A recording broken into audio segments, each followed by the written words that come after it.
का जो वीडियो है बहुत ज़्यादा कमाल का होने वाला है, क्योंकि आज के वीडियो में हमने जितना पढ़ा है हम सारे रिग्रेशंस का टेम्पलेट देखने वाले हैं और उसकी लिंक मैं प्रोवाइड कराऊंगा आपको डिस्क्रिप्शन में। और उस टेम्पलेट में कुछ भी नहीं है। आप टेम्पलेट्स में क्या करोगे, आपका जैसे कोई डेटा सेट आया, अगर आपको उस पर रिग्रेशन अप्लाई करना है तो बस जो मैंने यहाँ पर डेटा का नाम लिख रखा है बस इसको चेंज करना पड़ेगा और आपका पूरा मॉडल अपने आप ऑटोमेटिकली तैयार हो जाएगा। तो सबसे पहले अपन डेटा देख लेते हैं और काफ़ी शानदार वीडियो होने वाली है, मज़ा आ जाएगा। ये मेरे पास जो डेटा सेट है इसमें टोटल 10,000 ऑब्जर्वेशंस हैं। इसमें A T V A P R H ये सब जो दिया हुआ है इसके बारे में आपको जानने की क्या ज़रूरत है। और ये जो पी ई है ये है एनर्जी। तो हमें जो एक्चुअली प्रिडिक्ट करना है वो यही एनर्जी को ही प्रिडिक्ट करना है। किसके बेस पर? A T V A P and R H के बेस पर। ये हमारा डेटा सेट है, ठीक है, जिसमें A T V A P and R H ये हैं इंडिपेंडेंट वेरिएबल एंड जो पी ई है वो है डिपेंडेंट वेरिएबल। आप देख सकते हो कितनी सारी ऑब्जर्वेशन है इसमें, टोटल 10,000 ऑब्जर्वेशन हैं। तो ये हमारा डेटा सेट है, ये हमारा डेटा सेट है। इसमें मैंने 1 2 3 4 5 अपने ये 5 रिग्रेशन की .py फाइल बनाई है, जिसको आपको उसमें यूज़ कर सकते हो स्पाइडर में। और ये जो IPYNB एक्सटेंशन वाली फाइल है ये जुपिटर में यूज़ हो सकती हैं। तो ये टेम्पलेट्स हैं जिनकी लिंक आपको मिल जाएगी और मैं आपको ये एक्सप्लेन करने वाला हूँ। और आपको सारे के सारे टेम्पलेट्स में केवल डेटा सेट का नाम चेंज करना पड़ेगा और अपना रिग्रेशन मॉडल काम करना चालू कर देगा। कैसे? जैसे मैंने यहाँ पर सबसे पहले जैसे मल्टीपल लीनियर रिग्रेशन है, इसका मैं आपको टेम्पलेट दिखाता हूँ। तो इसके 3 लाइब्रेरीज हमने इंपोर्ट कर ली हैं, ठीक है, ये हमें पता ही है। फिर अपने डेटा सेट को हमने इंपोर्ट कर लिया, बस यहाँ पे आपको नाम चेंज करना पड़ेगा। और डिपेंडेंट एंड इंडिपेंडेंट वेरिएबल में आपको कौन कौन सी रोज सिलेक्ट करनी है वो आपको चेंज करनी पड़ेगी। तो आप देख सकते हो मैंने इसको एग्जीक्यूट कराता हूँ। सबसे पहले मैं सारे आउटपुट्स क्लियर कर लेता हूँ इसके। अब देखो इसको एग्जीक्यूट कराया मैंने, ये हो गया। फिर उसके बाद इसको एग्जीक्यूट कराया, ये भी हो गया। अब उसके बाद जब इंपोर्ट कर लिया उसके बाद हमें क्या करना पड़ेगा, ट्रेन टेस्ट में स्प्लिट करना पड़ेगा, जिसका साइज़ मैंने दे रखा है 0.2, जहाँ पर अपन अपने डेटा सेट को ट्रेनिंग एंड टेस्ट सेट में क्या कर लेंगे, डिफरेंशिएट। तो ये हम करते हैं, तो ये मैंने कर रखा है, इसको मैं एग्जीक्यूट करा लेता हूँ। फिर यहाँ बस इस जगह पे डिफरेंस आता है ज़्यादातर मशीन लर्निंग एल्गोरिथम्स में चेंज करने में कि हम क्या इंपोर्ट कर रहे हैं। बाकी तो सब लगभग सेम ही रहती है। तो आपको जैसे पता है मल्टीपल लीनियर रिग्रेशन में हमें इंपोर्ट करना पड़ता है sklearn dot linear model import linear regression. फिर रिग्रेशन में अपन ऑब्जेक्ट स्टोर करा के फिट करा देते हैं, तो ये भी मैंने करा दिया है। ये भी हो गया हमारे मशीन लर्निंग मॉडल, ये मल्टीपल लीनियर रिग्रेशन का टेम्पलेट है। फिर प्रिडिक्शन करानी पड़ती है, बस मॉडल अपना ट्रेन हो चुका है तो रिग्रेशन डॉट प्रिडिक्ट कर दिया। एक्स टेस्ट, अपने एक्स टेस्ट पे जो प्रिडिक्शन कराई उसको वाईप्रेड में स्टोर कर लिया। मैंने नमपाई में सेट प्रिजन ऑप्शंस में दिया है प्रिजन इक्वल्स टू 2, जिससे 2 पॉइंट्स तक ये हमको प्रोडिक्शन देने वाला है। और फिर मैंने जो प्रिंट कराया है वो कराया है np dot concatenate y pred dot reshape length of y pred comma 1 y test dot reshape. मतलब इससे क्या होगा, ये जो कनकेट फंक्शन से मैंने ये करा रखा है, इससे हमें जो अपना प्रिडिक्शन एरे है और जो हमारा एक्चुअल एरे है वो दोनों को ये साथ में प्रिंट करके दे देगा। तो हमें क्या ना आसानी हो जाएगी पढ़ने में। तो जब मैं अपने प्रिडिक्शन का रिजल्ट देखता हूँ तो यहाँ पर जो मेरा रिजल्ट है वो है प्रिडिक्शन वाला, और यहाँ पर जो रिजल्ट है वो है एक्चुअल वैल्यूज़।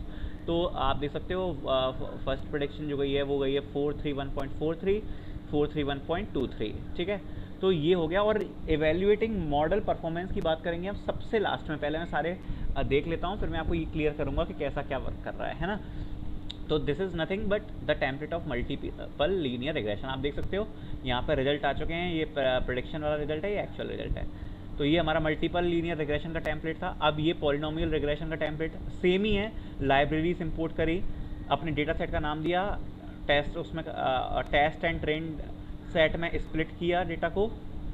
फिर इसमें आपको पता है इसमें क्या करना पड़ता है अपन को, इसमें अपन को करना पड़ता है कि अपन प्री प्रोसेसिंग से पॉलिनोमियल फीचर को करते हैं इंपोर्ट, sklearn के लीनियर मॉडल से लीनियर रिग्रेशन को करते हैं इंपोर्ट। और सबसे पहले क्या करते हैं, अपन डिग्रीज में चेंज कर देते हैं पॉलिनोमियल रिग्रेशन में। तो पॉलीरैग में मैंने स्टोर करा लिया polynomial features degree 4 and then transform करवा लिया उसको। फिर ट्रांसफॉर्म करवाने के बाद लीनियर रिग्रेशन में स्टोर कराया। ये सब चीज़ें मैं पहले एक्सप्लेन कर चुका हूँ, बस मैं आपको थोड़ा थोड़ा सा बता रहा हूँ कि क्या क्या चेंज हुआ है बस। तो अपन ने ये वाली जो कोडिंग होती है वो हमेशा चेंज हो जाती है। तो पॉलिनोमियल फीचर्स में जब मैंने डिग्री 4 दी तो ये 4 टाइम्स तक उसका पावर बढ़ाता जाएगा, जैसे x to the power 1, x to the power 2, x to the power 3, x to the power 4 ऐसे है ना। फिर उसके बाद ट्रांसफॉर्म करवा दिया मैंने अपने ट्रेनिंग सेट को और उसको पॉलिनोमियल में स्टोर करवा लिया। और फिर देन जस्ट कुछ नहीं करते अपन, आपको पता ही है, अपने इंडिपेंडेंट वेरिएबल और डिपेंडेंट वेरिएबल को फिट करा देते हैं। तो ये फिट हो गया, देन हम प्रेडिक्ट करते हैं अपने रिजल्ट को, ये प्रेडिक्ट हो गया, ठीक है। तो ये आ गई हमारी पॉलिनोमियल रिग्रेशन से प्रेडिक्शन। अब मैं बात कर लेता हूँ रैंडम फॉरेस्ट की। तो दो हमारे हो चुके हैं। अच्छा, रैंडम फॉरेस्ट से पहले सपोर्ट वेक्टर रिग्रेशन देखते हैं। Same code, libraries import and data set import, and इसमें वाई को रीशेप किया है 2D एरे में, ठीक है। क्यों किया है, ये करना पड़ता है इसमें, है ना। और ट्रेनिंग टेस्ट सेट में split, then feature scaling apply करनी पड़ती है सपोर्ट वेक्टर रिग्रेशन में। तो इसलिए मैंने जो रखा है इसके टेम्पलेट में फीचर स्केलिंग आपको देखने को मिल जाएगी। तो फीचर स्केलिंग का कोड भी लिख रखा है कि हम फीचर स्केल करने वाले हैं अपने फीचर्स को। देन अपन क्या करेंगे, अपने मॉडल को ट्रेन करेंगे, ठीक है। अपना मॉडल ट्रेन हो जाएगा, वही करना है बस। sklearn.svm से इंपोर्ट कर लिया SVR कर्नल में दिया RBF और फिट करा दिया अपने ट्रेनिंग सेट्स को, ठीक है। देन प्रेडिक्शन करा दी वैल्यू की, सेम कोड है प्रेडिक्शन का, ठीक है। उससे अपन ने प्रेडिक्शन करवा दी है ना, बस। तो ये इसकी प्रेडिक्शन से वैल्यूज़ आ गई, ये सपोर्ट वेक्टर हो गया। डिसीजन ट्री में भी देख सकते हो आप, same library, same data, same test set, train set, और वही अपन इसमें इंपोर्ट क्या करते हैं, sklearn.tree import decision tree regressor, और रिग्रेसर ऑब्जेक्ट में मैंने स्टोर करा लिया रैंडम स्टेट 0 दिया, जिससे जो रिजल्ट मेरे पास आएगा वही आपके पास आएगा। और इसको फिट करा दिया ट्रेनिंग एंड टेस्ट सेट पे, एंड फिर देन आपको पता ही है क्या कराना पड़ता है, प्रेडिक्शन करानी पड़ती है। वाई प्रेड में स्टोर करा लिया प्रेडिक्ट करा के, और लास्ट में प्रिंट करा के देख लिया अपने रिजल्ट्स। ये क्या हो गया,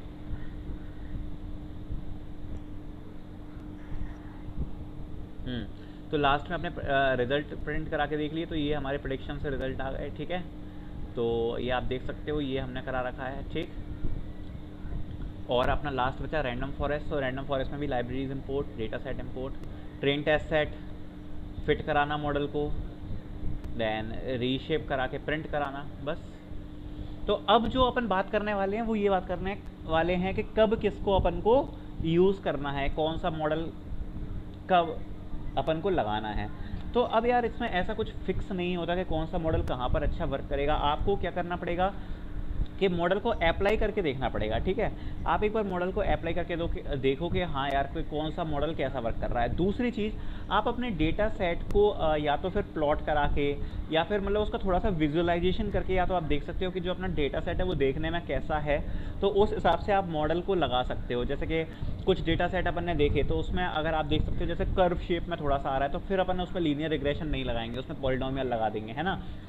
जैसे मैंने आपको डिसीजन ट्री का बताया था, वो डेटा सेट कैसा था, थोड़ा बिखरा बिखरा सा था, वहाँ पर तो मतलब आप एक बार है ना डेटा सेट को देख के भी ऑब्जर्व कर सकते हो। और सबसे अच्छी चीज़ ये है यार, आप एक बार सब पर लगा के चेक कर लो और देख लो कि भाई किस पर रिजल्ट कैसा आ रहा है। तो अभी जैसे इस वाले डेटा सेट पर मैंने सारे रिग्रेशन लगाए हुए हैं, तो एक बार देख लेते हैं कि कौन सा कैसे रिजल्ट देख रहा है। तो मल्टीपल रिग्रेशन के लिए रेडी हो, इसका रिजल्ट देखते हैं कितना आ रहा है।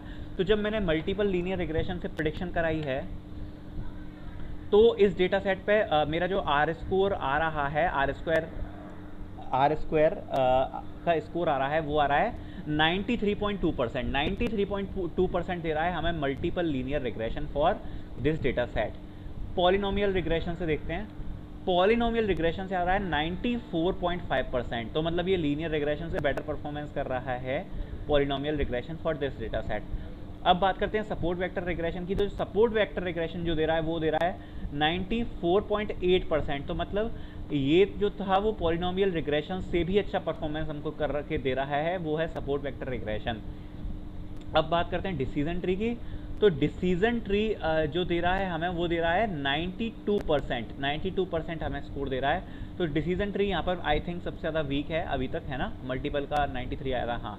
और अब मैं बात करूँ रैंडम फॉरेस्ट की। तो रैंडम फॉरेस्ट से अपन रिजल्ट देखते हैं एक बार कि रैंडम फॉरेस्ट से क्या रिजल्ट आ रहा है। मैं सारे एग्जीक्यूट करा के देख लेता हूँ एक बार, है ना। एक बार सारे अपन एग्जीक्यूट करके देख लेते हैं। ओ माई गॉड, और you can see random forest 96.16% हमें आर स्क्वायर का स्कोर दे रहा है। तो बेस्ट मॉडल जो यहाँ पर वर्क किया इस डेटा सेट पे वो किया रैंडम फॉरेस्ट रिग्रेशन। तो आप देख सकते हो ऐसे हमने मॉडल्स की परफॉर्मेंस को एवेल्युएट करके देख लिया कि कौन सा मॉडल इस डेटा सेट पे अच्छा वर्क कर रहा है। सो इन सब के आपको टेम्पलेट मिल जाएंगे, लिंक कहाँ पे मिलेगी, डिस्क्रिप्शन में, जहाँ पर मैं सारा पूरा फोल्डर आपको अपलोड करने वाला हूँ इस डेटा सेट के साथ। एंड देन फिर आपको प्रैक्टिस करनी है अलग अलग डेटा सेट पे लगाकर। बाकी प्रैक्टिस भी मैं कराता रहूँगा आगे, और भी अपन मतलब पहले क्या है ना कि अपन सारे कॉन्सेप्ट एक बार सीख लो, प्रैक्टिस फिर करते रहेंगे। मतलब पहले एक बार सारी चीज़ें आ जाएँ समझ में, फिर थोड़ा सा और एडवांस लेके जाएंगे, सब करेंगे। पहले है ना एक बार सीख लें अपन सब कुछ, है ना। ये मेरा अभी ऐसा सोचना है कि पहले आपको बेसिक आइडिया सब चीज़ों का लग जाए। जैसे अभी इसके बाद अपन क्लासिफिकेशन चालू कर लेंगे, फिर क्लासिफिकेशन का आइडिया लग जाएगा, फिर अपन सब देखते जाएंगे, है ना। So this is it for this video, thanks.